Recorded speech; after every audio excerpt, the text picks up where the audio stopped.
मोदी जी नमस्कार। नमस्कार। देवगन जी नमस्कार। सर मैं शैलेंद्र सिंह राठौर इंदौर मध्य प्रदेश से हूँ। मैं एक फार्मास्यूटिकल कंपनी में काम करता हूँ। मोदी जी मैं आपका एक बहुत बड़ा फैन हूँ और मैं आपको एक विकास पुरुष मानता हूँ। मैं ही क्या, पूरा हिंदुस्तान और पूरी दुनिया आपको विकास पुरुष मानती है। सर अभी 2 3 4 दिन पहले ही फेसबुक पे एक पोस्ट आया था कि कितने लोग हैं जो नरेंद्र मोदी को 2014 में प्राइम मिनिस्टर के लिए वोट करेंगे। मैंने उसमें एक ही कमेंट डाला कि हर सच्चा हिंदुस्तानी नरेंद्र मोदी को वोट करेगा, इसलिए क्योंकि हर हिंदुस्तानी चाहता है कि नरेंद्र मोदी प्रधानमंत्री बने और जिस तरीके से गुजरात ने पिछले कुछ सालों में विकास किया है उसी तरीके से हमारा हिंदुस्तान विकास करे। और जैसा कि आपने पहले कहा कि हर अमेरिकन लाइन लगाकर खड़ा रहे हिंदुस्तान वीजा के एम्बेसी के सामने वीजा लेने के लिए। अ, तो सर मैं आगे बढ़ते हुए मैं अपना आप सवाल पूछता हूँ सर। मैं एक एग्रीकल्चर से रिलेटेड सवाल पूछना चाहता हूँ आपसे। वैसे तो मैं खेती नहीं करता हूँ लेकिन मेरा बचपन और मेरा बैकग्राउंड खेती से जुड़ा हुआ है। मेरे फादर एक एग्रीकल्चर साइंटिस्ट थे और मैं भी एग्रीकल्चर में काफ़ी इंटरेस्ट रखता हूँ। मेरा सवाल है कि भारत एक कृषि प्रधान देश होते हुए भी किसान हिंदुस्तान में बहुत खुश नहीं है और गुजरात एक महत्वपूर्ण राज्य है विकास की दिशा में। अ, अ, सर किसानों के लिए आपने ऐसा क्या किया है कि ये देखा गया है कि गुजरात में पिछले 1 दशक में जो विकास दर है वो कुछ 10% दिखाई गई है।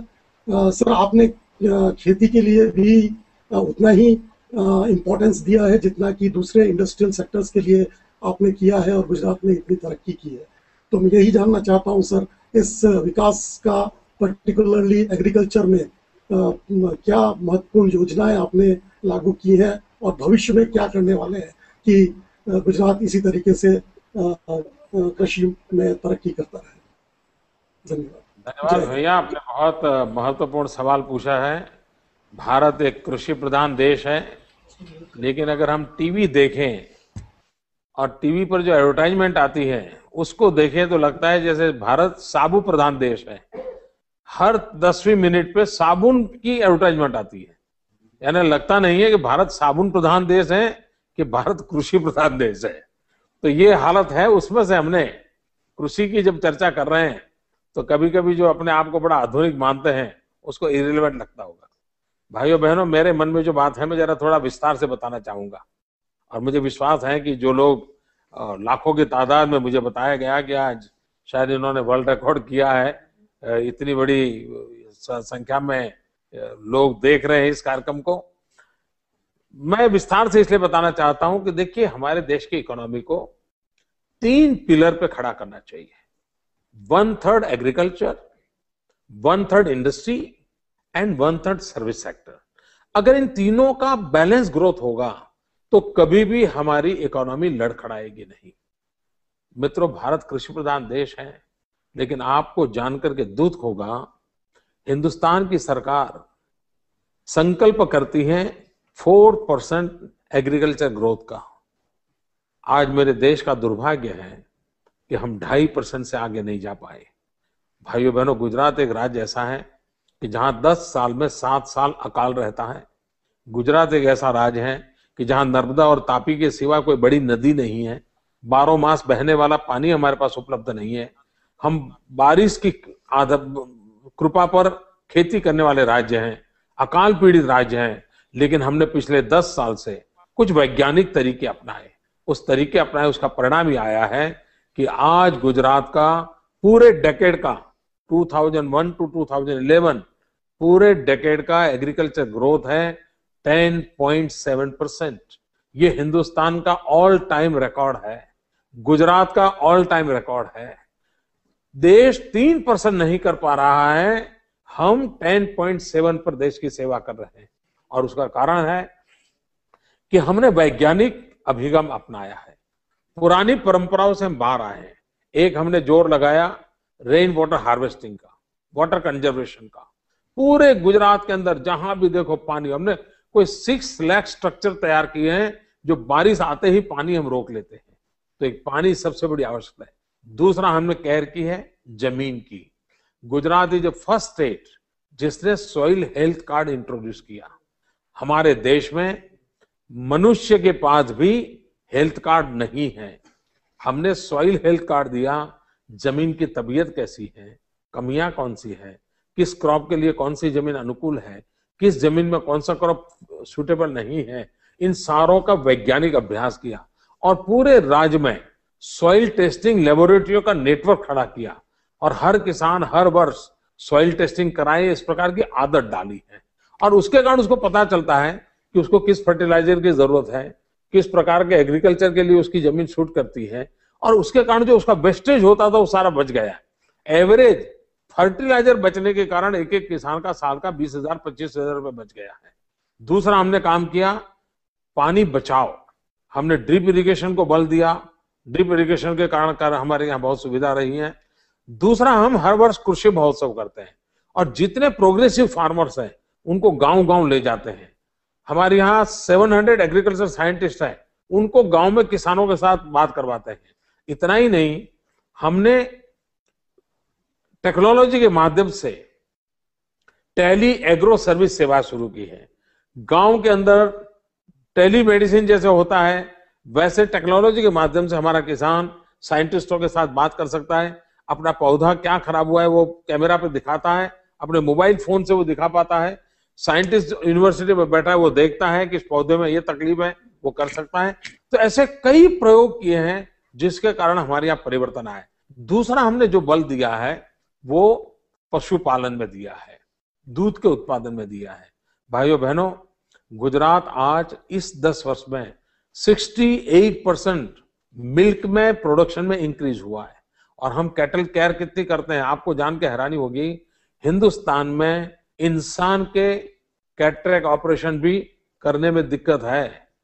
कई दूर दूर के इलाके हैं कि जहां गरीब आदमी को कैटरेक्ट ऑपरेशन उपलब्ध नहीं है। मेरे राज्य में कैटल का भी कैटरेक्ट ऑपरेशन होता है, मेरे राज्य में कैटल का भी डेंटल ट्रीटमेंट होता है। इतनी बारीकी से हम कैटल की केयर करते हैं जिसका परिणाम हुआ है कि आज 68% हमारे यहाँ हिंदुस्तान की सेना अगर दूध प्राप्त करती है तो दूध गुजरात का होता है। दिल्ली सरकार में बैठा हुआ कोई व्यक्ति चाय पीना चाहता होगा तो आप विश्वास रखिए वो दूध मेरे गुजरात से गया है। अगर आप सिंगापुर गए हैं और चाय पी रहे हो तो लिख करके रखिए वो दूध मेरे गुजरात से आया है। हिंदुस्तान के किसी शहर में जाइए, अगर वहां दूध लेंगे तो आप विश्वास कीजिए वो दूध मेरे गुजरात से आया है। ये मेरे किसानों ने कमाल करके दिखाई। भाइयों बहन को जानकर के हैरानी होगी, आप आज यूरोप के बाजार में जाकर के कहीं सब्जी खाएं और सब्जी में अगर आप भिंडी खा रहे हैं, आप विश्वास से लिख रखिए वो भिंडी गुजरात के बारडोली से आई होगी। आप अफगानिस्तान जाएं और टमाटर खाएं तो लिख करके रखिए वो टमाटर मेरे गुजरात से आया होगा। आप कहीं पर भी जाइए, आज मेरा कच्छ जो रेगिस्तान है, कच्छ रेगिस्तान है, वो आज मैंगो एक्सपोर्ट कर रहा है। मित्रों, हमने एक नया रिवॉल्यूशन लाया है। हमने फार्मर्स को ट्रेनिंग से लेकर के ह्यूमन रिसोर्स डेवलपमेंट से एग्रो इंफ्रास्ट्रक्चर के लिए काम किया है। मित्रों, गुजरात एक ऐसा राज्य है कि जहां इंडस्ट्रियल डेवलपमेंट हुआ है, साथ साथ एग्रीकल्चर डेवलपमेंट हुआ है। आपको जानकर के आनंद होगा, ये जो मीडिया में कुछ चीजें चल रही है सब झूठ चल रहा है। मेरे राज्य में पिछले 10 साल में 37 लाख हेक्टर, याद रखिए शब्द, 37 लाख हेक्टर नई जमीन खेती योग्य बनाई गई है। ये काम मेरे यहाँ इंडस्ट्री भी बढ़ रही है, एग्रीकल्चर भी बढ़ रहा है। तो ऐसे अनेक प्रयास किए हैं।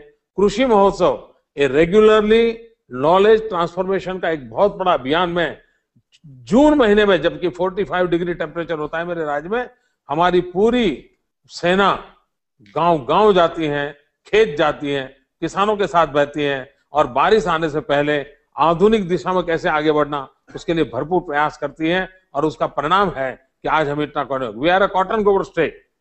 2001 में मेरे राज्य में 23 लाख बेल्स कॉटन पैदा होता था, 23 लाख बेल्स। आज मेरे राज्य में 1 crore 23 lakh bales cotton product होता है, आप कल्पना कर सकते हैं कि कितना बड़ा उत्पादन होता होगा।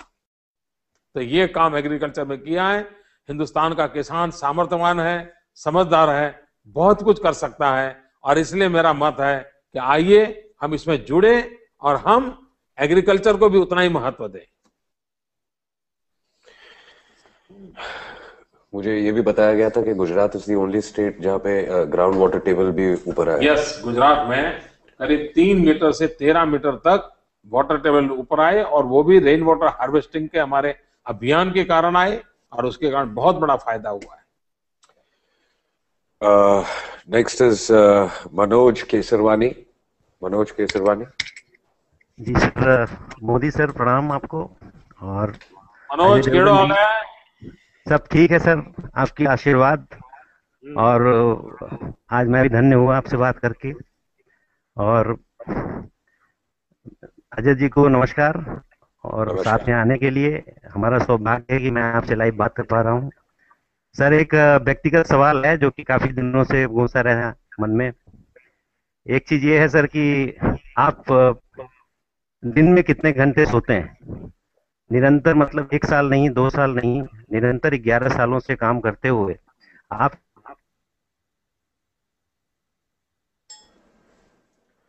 आई think there is a connection problem. मेरा जवाब तो पहुंच जाएगा। मैं समझ पाया हूँ कि वो सर। कह रहे थे कि आप दिन में कितने घंटे सोते हैं। भैया, मैं दिन में सोता नहीं हूँ। तो लेकिन मैं जानता हूँ कि आपका सवाल है 24 घंटे के हिसाब से, तो मैंने मजाक में कह दिया, वो ठीक है, लेकिन मेरी नींद बहुत कम है। मेरे डॉक्टर मित्र जितने हैं वो इस बात को लेकर के मुझे लगातार सलाह देते रहते हैं कि मुझे अपनी नींद बढ़ानी चाहिए, मुझे मिनिमम 5 घंटे 6 घंटे सोना चाहिए। मेरे हेल्थ के लिए भी मुझे बताया जा रहा है, लेकिन मैं ऐसा वर्कहोलिक बन गया हूँ और कई सालों से मेरी आदत हो गई है। मैं मुश्किल से 3.5-4 घंटे सोता हूँ, लेकिन वो मेरी बहुत साउंड स्लीप होती है।